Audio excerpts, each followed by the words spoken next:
بسم اللہ الرحمن الرحیم۔ السلام علیکم ورحمۃ اللہ وبرکاتہ۔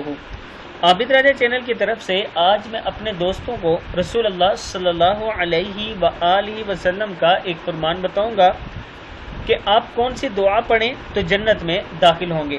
تو شروع کرتے ہیں۔ بسم اللہ الرحمن الرحیم۔ حضرت بریدہ سے روایت ہے کہ نبی اکرم صلی اللہ علیہ وآلہ وسلم نے ارشاد فرمایا، جو شخص صبح اور شام کو ان کلمات کو پڑھے اور پھر مر جائے تو جنت میں داخل ہوگا۔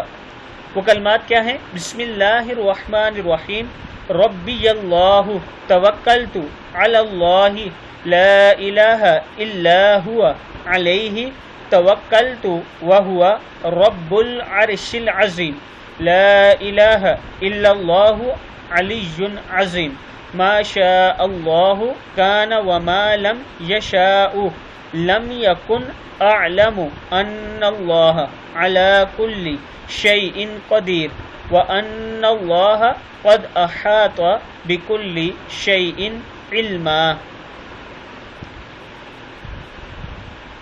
میرا رب اللہ ہے، میں اللہ پر بھروسہ کرتا ہوں کہ اس کے سوا کوئی معبود نہیں اور میں اس پر بھروسہ کرتا ہوں۔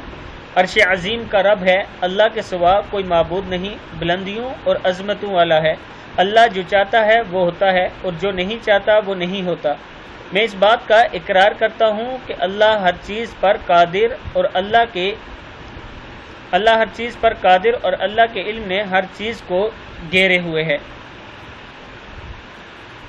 میں اپنے دوستوں سے گزارش کروں گا کہ اس دعا کو صبح و شام ضرور پڑھیں۔ السلام علیکم ورحمۃ اللہ وبرکاتہ۔